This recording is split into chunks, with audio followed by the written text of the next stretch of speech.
Today we are continuing with our second talk. Here we have Ahmed Maghri. He is a first-year computer science student, and he's really excited to talk to us about the Qubit and Shor's quantum algorithm. So please.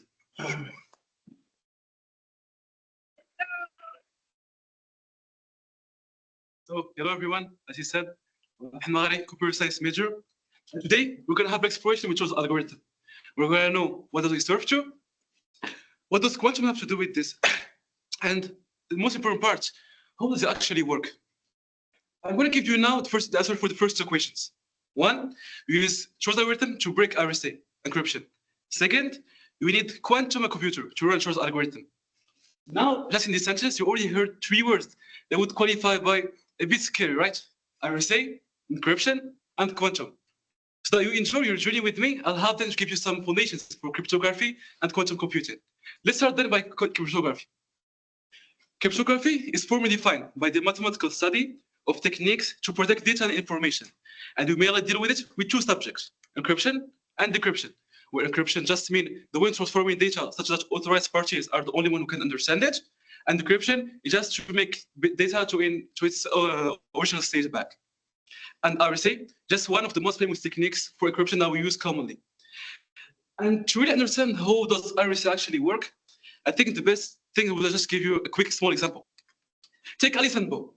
Alice and Bob are just two lovely friends that want to communicate with each other, but privately. And how they're going to do that? Let's say that Alice want to tell Bob, hey, how are you doing? What Alice and Bob going to do? They're both going to take two prime numbers. Let's call them P1, P2, P3, and P4. Then Alice and Bob are both going to compute the product of the two prime numbers. And it's going to give what we call a semi-prime number that we're going to call SP1 and SP2. And what Alice is going to do, she's going to hash her message in such a way that she uses the SP2 of Bob. This, moreover, both Alice and Bob publish their semi-prime numbers. That's what we call public keys. But P1, P2, P2, and P4 are just known by their owners. And the way how Alice hashed her message is in such a way that she used SP2, and the only way to decrypt this message is that the receiver should know what were the two initial numbers that formed SP2. And since Bob is the only one who knows P2 and P4, he's going to be then the only one going to be able to decrypt the message. Now you might ask me, okay, Ahmed, but if P2 and P4 were, I don't know, 13 and 14, and then SP2 would be 143.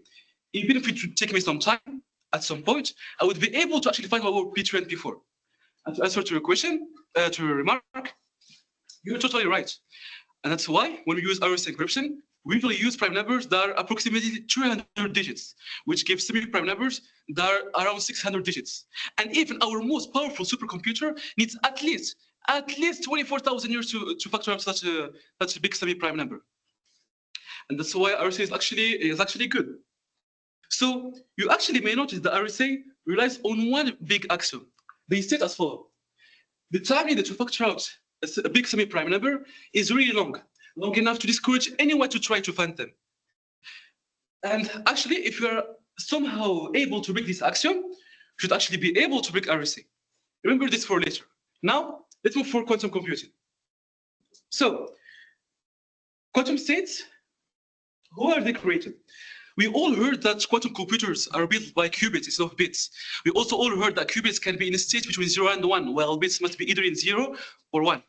But we never actually understood how does that actually work. So let's discover what's happening behind the scenes. Let's say we have a quantum state, X. X is described by two amplitudes that we call A and B. And how are they chosen? They're chosen in a way that if we measure X, we have a probability A to measure 0, A squared, and a probability B squared to measure 1.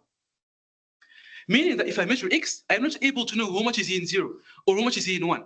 I'm just able to measure either 1 or 0. However, with respect to some probability. And this is one state made by one qubit. If you had a state made by two qubits, I would have A00, B01, C10, D11, and so on and so forth. To understand even better, let's say that we have a state Y. Y defined by 1/2 00, 1/2 01, 1/2 10, 1/2 11. If we would like to measure Y, would actually have equal probability to measure either 0, 0, 0, 0, 1, 1, 0, 1, 1, since they all have a probability of 1/4 to be measured. Okay, now we understand theoretically how does quantum bits work. We would actually create a quantum qubit.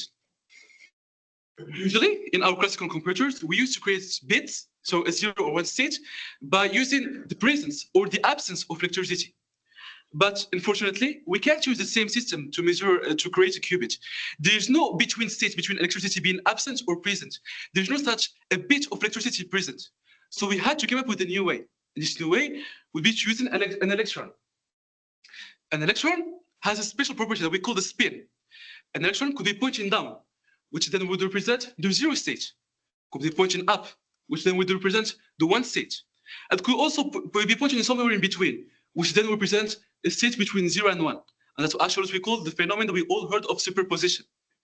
And how to create a quantum computer, take electrons, match with these electrons, make a register, make registers, you get your first quantum computer. Now that we have our foundations of cryptography and quantum computers, you could actually finally move to, I would say, the most interesting part. Literally, Shor's algorithm. Let's recall our previous axiom from before. The timing that you factor out a big semi-prime number is really long enough to discourage anyone to try to find them. As I said, if we're able to somehow break this axiom, we would be able to break RSA. And that's exactly what Shor's algorithm is trying to do. So let's see clearly his goal. Given a semi-prime number n, find the two prime numbers p1 and p2, so that p1 times p2 should be equal to n. People have tried to solve this problem before, obviously. However, we couldn't find an efficient algorithm. And our most common used way, just to pick a random number guess g, such as g would be smaller than n, and hopefully it should be either p1 or p2. This is not always efficient, right? So what Shor's algorithm trying to do is to take this bad guess g and to make it in a better guess, so that this new better guess would probably help us to find p1 and p2. So that would be our first step. Pick a random number g, so that g would be smaller than n and bigger than 1. Next, to continue talking about our algorithm, we'll actually need our really helpful term. It's essential to continue the algorithm. The term is stated as follows. Any two whole numbers a and b that are co-prime, and by co-prime, I just mean that they don't share any factors between them. There exists a power r in natural numbers and the multiple m, so that h power of r is equal to m times b plus 1. Equivalently, h power of r is equal to 1 modulo b. What does modulo b? It's just a fancy way to express the reminders. If we had, for example, x equal to y modulo z, just mean that if you take x and divide it by z, you get a remainder of y. And to even make it more clear, let's take an example. Let's say that we have 2, x is 2, and z is 5. 2 to the power of 1 would be equal to 2 modulo 5. 2 to the power of 2 would be equal to 4 modulo 5. 2 to the power of 3 would be equal to 8 modulo 5. However, it is bigger than 5, so we can actually reduce 8. 8 divided by 5 gives a remainder of 3. Since 8 is equal to 5 times 1 plus 3, then this becomes 3. And finally, 2 to the power of 4 is equal to 16 modulo 5. And again, 16 is bigger than 5, so we can reduce it. 16 divided by 5 gives a remainder of 1. So 16 is equal to 5 times 3 plus 1. Then this will become 1. You don't notice something? Actually, we have found the number r, so that 2 to the power of some r should be equal to 1 modulo 5. And in our case, r is 4. So why did I give you this term? What we are trying to do is to find an r, so that g to the power of r is equal to 1 modulo n. So that g is again our random guess, and n is the number that we're trying to factor out. Then, why am I doing this? Take the one to the left. You get g to the power of r minus 1 is equal to 0 modulo n. Then, using our famous formula a plus b times a minus b is equal to a squared minus b squared, you could factor out our previous expression. And we get g to the power r half minus 1 times g to the power r half plus 1 is equal to 0 modulo n. Take some time at the end of the presentation. Take some time and look at the expression. Notice that we actually didn't find the numbers that we're searching for. We're searching for p1 times p2 should be equal to n. However, we find two numbers p1 prime and p2 prime such that the product is equal to a multiple of n. Since the remainder is 0, this must mean that the division by n gives a remainder of 0.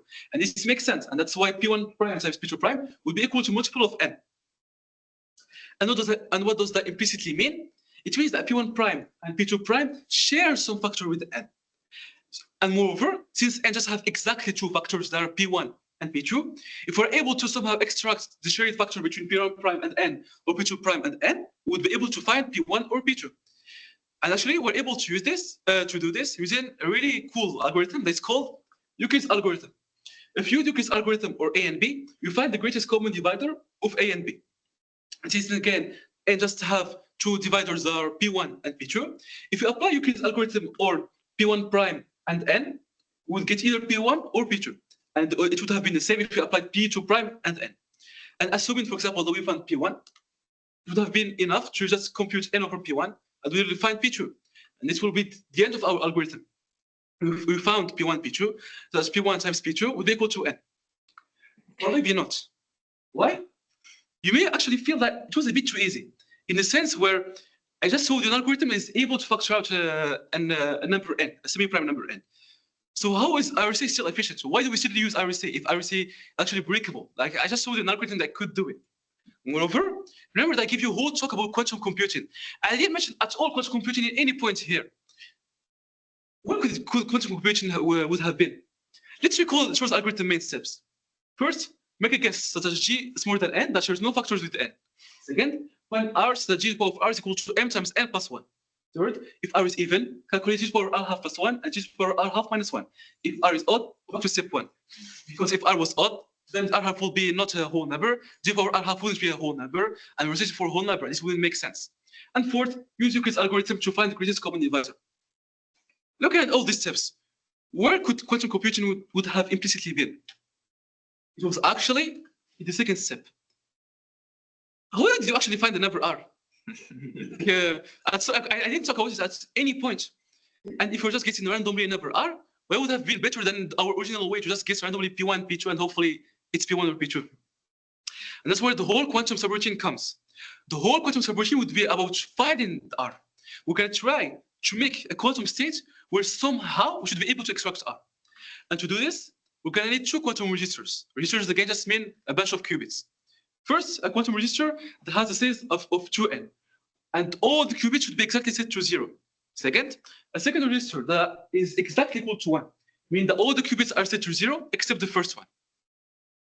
So our goal again is to somehow transform these two quantum states and create a quantum state where we should somehow be able to extract R. And how we're going to do this? We're going to apply transform in a transformation. For transformation, Hadamard transform. Hadamard transform is formally defined by H is equal to 1 over square root of 2 times the matrix with entries 1, 1, 1, minus 1. I know that lost a lot of you here, and to make it simple, let's just try to apply Hadamard transform or 0 states. First, made by 1 qubit. Each on 0 state would have 1 over square root of 2 times 0 plus 1. If you apply it on a 0 state with 2 qubits, we would have 1/2 times 0, 0 plus 0, 1 plus 1, 0 plus 1, 1. If we applied it on a 0 state made by 2 qubits, we would have 1 over square root of h times 0, 0, 0 plus 0, 0, 1 all the way up to 1, 1, 1. Actually, notice some pattern, no? Whenever we apply Hadamard transform or some quantum gauge, when it's all the qubits are set on 0 and it has a size of n qubits, it gives all the possible states from 0 to 2 to the power of n minus 1, since 1, 1, 1 in binary just means 7, and 2 to the power of 3 minus 1 is 7, times 1 over square root of 2 to the power of n. So if you actually apply Hadamard transform on our R1, we would get the sum from 0 to 2 to the power of n minus 1, meaning all the possible states from 0 to 2 to the power of n minus 1, times 1 over square root of 2 to the power of n. So when again the pattern that we found, right? So that's the state of our R1 now.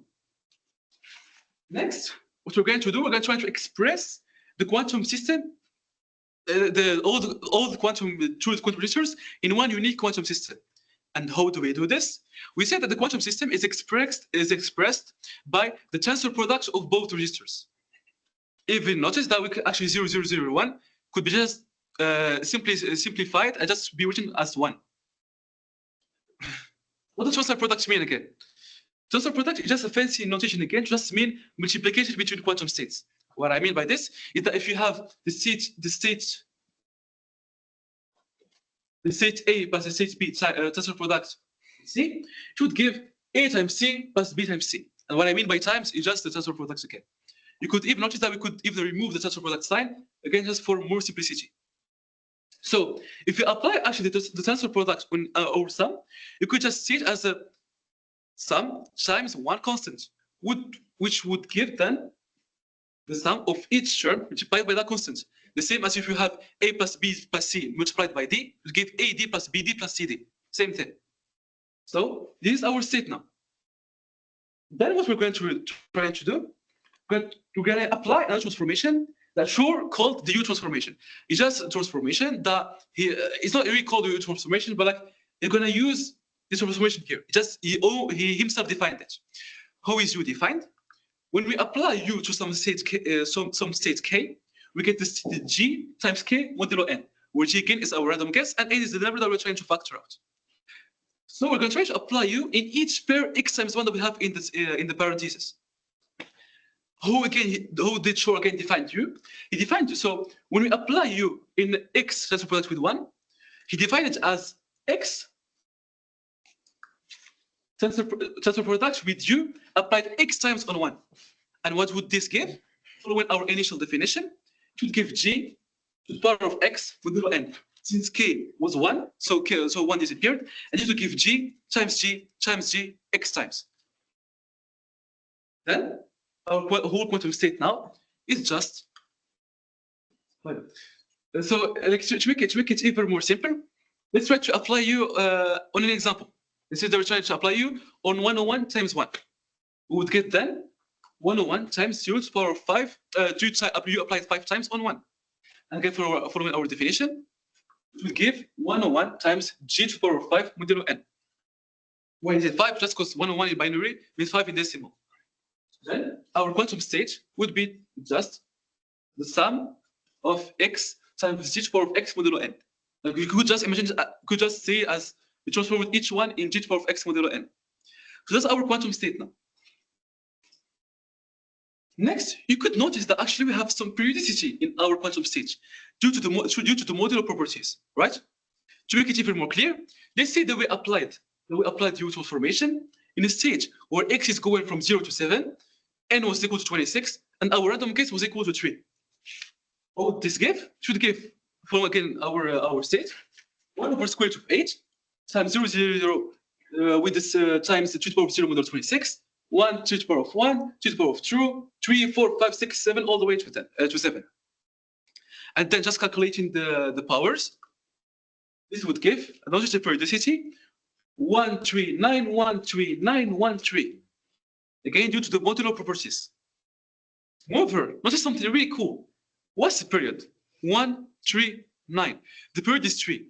And 3 is the first power such that 2 to the power of r was equal to 1 modulo 6. 2 to the power of 3 give us 27, and 27 modulo 6 give us 1. So if we're actually able somehow to extract the periodicity of the quantum state, we would be able to extract r such that g to the power of r would be equal to 1 modulo n. Unfortunately, we can't. However, we have something really cool called the quantum Fourier transform. What is quantum Fourier transform? It's officially defined as q of x gives 1 over square root of n times the sum from 0 to n minus 1 times of the exponential 2 pi I x k over n times state k. Again, I lost a lot of you here, and to make it even more simple, let's just imagine it's q of t as a black box. If you introduce the quantum state in q of t, we would get back the frequency. However, to make it even more complicated, we don't get the frequency. We get actually the frequency times the number g. And g is the whole other number that we're going to enter into details. And remember, the frequency is equal to what? It's equal to 1 over the periodicity. So this is equal to 1 over the period times t. What's the period? It's r. It's equal to 1 over r times t. So actually, we found 1 over r times t. However, if you can measure the quantum state and we find use quantum Fourier transform and we find 1 over r times g, we wouldn't find it as a fraction. We'd probably find it as a floating point, as a decimal number. Let's say, for example, that I found 0.312. We can extract r from this. And again, we have another cool algorithm that we can use here. That's called the continuous fraction algorithm. How it does work? Take 0.312, for example. Make it as a fraction. It's equal to 0 plus 312 over 1,000. invert the fraction, and then simplify this expression. Just give 1/3 plus 8/39. Then repeat the same process until you get one in the numerator. And then notice that each line in the fractions would give us a better approximation for r. For the first one, it should be equal to 1/3, and the r will be equal to 3. For the second one, to be equal to 4/13. It will be equal to and r will be equal to 13. And in the third one, this will be equal to 5/16, and r will be equal to 16. And we're going to choose which are. We have to follow two conditions. One, it should trivially be less than n. And second, it should be an even number. Because as we said before, if it's an odd number, our half will be a whole number. So in our example, r would be 16. And that's officially the end of our quantum subroutine. And moreover, an official end for our algorithm. During this talk, you had the whole journey which was algorithm. You had the whole story with it. And I'm sure that you have a lot of questions in mind now. And one of them would be, okay, now I showed you how this was algorithm work without mistakes. I showed that it's actually we're able to do it was algorithm basically. And again, the same question comes. So how is RSA strong? And why are we still using RSA? We still use RSA, and why are we doing it? Actually, again, I lied a bit and we didn't. Why? Because we're assuming that we have a quantum computer that is able to run Shor's algorithm, and we don't. Shor's algorithm is at least 20 million physical qubits to run. And currently, the main actor in the quantum computation is IBM, and they're aiming for 1,121 qubits soon, which is way further from our 20 million qubits. However, the day we're going to be able to build such a computer, we'll definitely be able to break RSA. So the right question to ask is not if we're going to be able to, but when. This was the Qubit and Shor's algorithm. Thanks to Ahmed for organizing the event. Thank you all for being here. Thank you very much.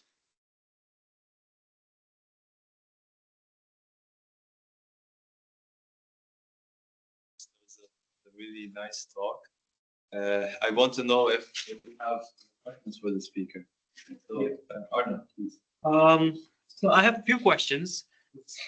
First thing is about the last remark that you made, that IBM is currently going somewhere around in hundreds and thousands of qubits, right? But recently, Microsoft also released their own quantum microchip, which claims to have millions of qubits in small volume as well. So let's see how that turns out. Hopefully, hopefully. Yeah, because in RSA. Yeah, because they claim that it's like over million qubits. They claim the only one that we really saw is the IBM one. Yeah, no, they released a paper that does prove it, but we haven't gotten it commercialized. Okay. Now we see how that goes. The second thing is, my first question was why that R should not be even. That you answer it later. Why should it always be even? You answer it later. But now my question is, why not odd? Because like the thing is, when you could you go back to the place where you factorize it? Because the problem is not with R being odd. The problem is with R being prime. Because if it is not prime, if it is still a composite number, and even if it is odd, you can still factorize it into two. So some express, yeah, here. Yeah, here in this expression, right? GR minus 1 is congruent to 0 mod and. The problem is not R being odd, but the problem is R being prime. If it is not odd, this function is still factorizable. No, but if it's odd, yeah, our half will be an integer, and this for our half will be an integer. And we need an integer. We don't necessarily need to do it R half, because we can just do x cubed minus 1, and that's still factorizable into 2 factors. I feel like this is a question for Mr. Shor. Yes, but the Can you ask that one, right? Can you ask just again? So take x cubed minus 1, right? You can factorize this into x minus 1, x squared plus x plus 1, and this is still 2 integers, and it factorizes into 2 integers. It's not that the problem that R being odd, but it's R being bigger prime in a sense. So I think we can make our algorithm much more efficient, or like not efficient, but we don't necessarily need to look at R that's just even. It's just the problem that R is not prime. But like we need to have a multiple of 3. the expression. No, does not necessarily The need to. expression assumes that gr minus 1 is a prime, right? Like this expression, or you're saying that this will be a prime. Prime, no, co-prime with respect to n, Co-prime with respect to n. and that does should not matter. So like when you factorize it, like x cubed minus 1, or like some polynomial of x to the n minus 1 expression where it's odd, like how can you guarantee that the second expression that you factor is also going to be good? Yeah, exactly. That's why R should be not prime. So I hope this answers your questions. Or it's just a Maybe you can cooperate with Ahmed Yeah. on next quantum algorithm. So yeah, that was my question. So slight modification because I think it should still work. So let's Shor. Very good. Very good. Then we will have like predicted multiplier g minus 1, Yeah. and probably this is not the one we want. So we need the second, which is this geometric progression, which is huge. That's very interesting. Fair, yeah. So let's see if I think Camila has a question. Is quantum computing the only way, so to say, to run Shor's algorithm, or No, you can write on a classical computer, but it will take too much time. Like the whole point is about finding R, and the classical computer can find R in the same way that a quantum computer does. So for what exactly would it help us right now, like to lay the foundations, so to raise sort of like awareness that our same Yes. language jeopardy? So for now, like a lot of scientists are so. For example, I don't know exactly what company, but they did like sort of tournament. They called all computer scientists. So they told them, okay, so build like an encryption method. There is quantum resistance. That's how we call it. Basically, even if we are able to build a quantum computer, we shouldn't be able to break it. That's like people now are trying to find such encryption methods. Because actually, a lot of quantum, encryption methods relies on, I would say, numbers. I don't know if you get what I mean. Like combination of numbers, one numbers, you get this, you factor out. And using the quantum computers, you could do this calculation way faster than a classical computer, which then would break it. Only use quantum computing when it comes to this, or there are some aspects, or to some degree, that you need classical computing to run this algorithm? Like Yeah. So, for example, all the steps can be run in a classical computer, except the step of finding R. Like you can pick a random number g in a classical computer. You can factor out g to the power of r minus 1 in a classical computer. You can apply Euclid's algorithm in a classical computer. And even like in the quantum subroutine, we had some algorithms. For example, the continuous fraction algorithm.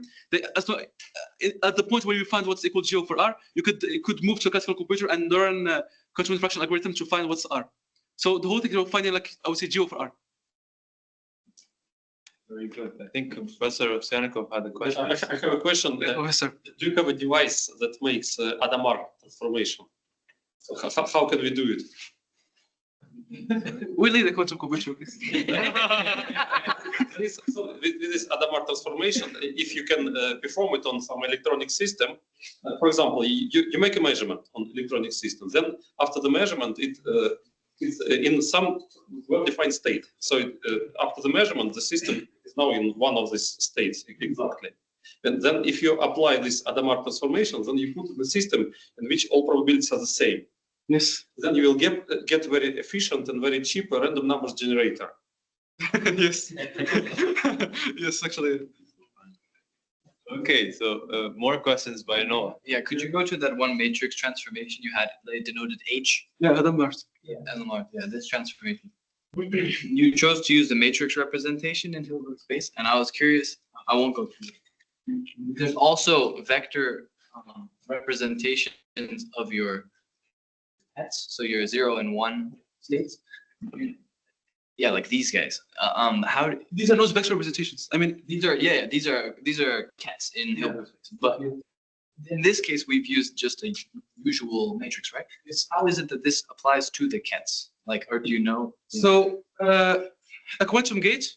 So basically, how do we build a quantum transformation? If I remember, because like I didn't spend too much time on it, to be honest. So basically, it's same as gates. Basically, you know, XOR gates the same. Like we have quite the same for quantum computers, and each quantum gate that you make is actually I would say the more accurate name would be a Hadamard's gate. And basically, each gate could be presented either in matrix form or in a hat form, basically. And there was a way to convert that I don't remember, to be honest.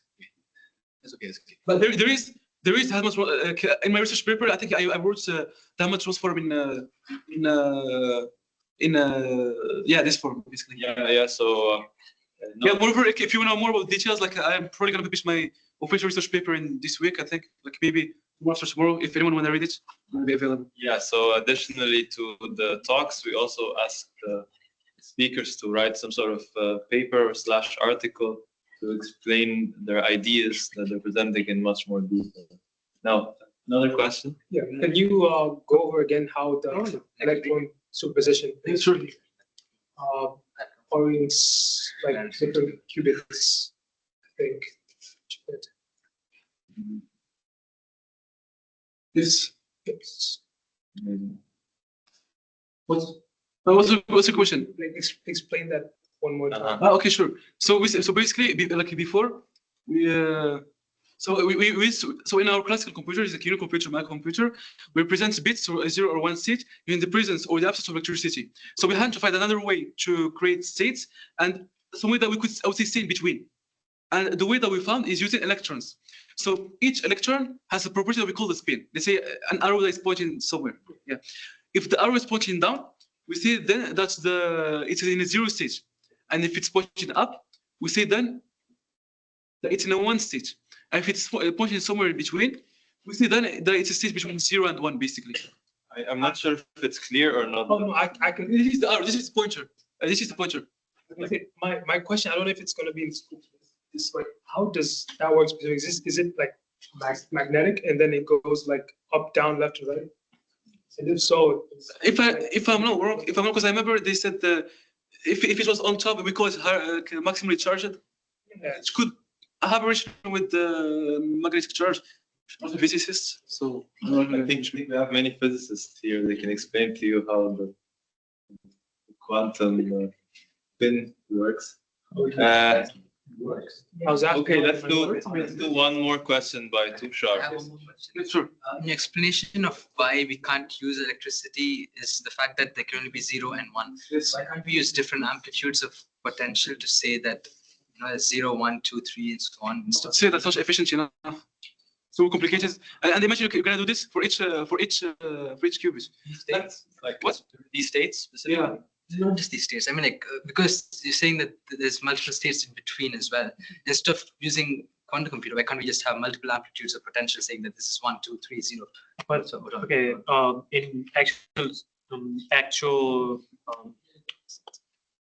computer and like stuff, the potential comes in discrete form, but we want it in continuous form.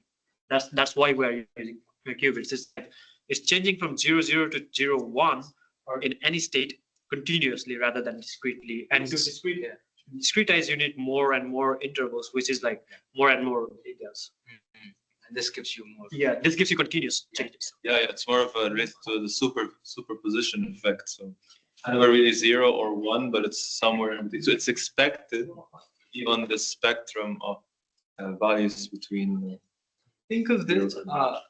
Think of an electron state as a discrete random variable, where 0 and 1 are your two outputs, and then your coefficients are your probabilities in a sense. Well, the square root of your probabilities. Then think of measuring that state as measuring the state, like if it's a 1 or a 0, as sampling from this random variable. Gotcha. That is what it corresponds to. You get either a 0 or 1 out, but the random process behind it is correlated to this continuous. Okay. When measuring it, you're kind of sampling out of 0 or 1 based on these coefficients. Okay, that makes more sense. Yeah, all of these processes are probabilistic in nature, so it's not deterministic. So at the end, you're getting a 0 and 1, but then the probability of that is what you're talking about. Yeah. Amazing. Then let's thank our speaker one more time.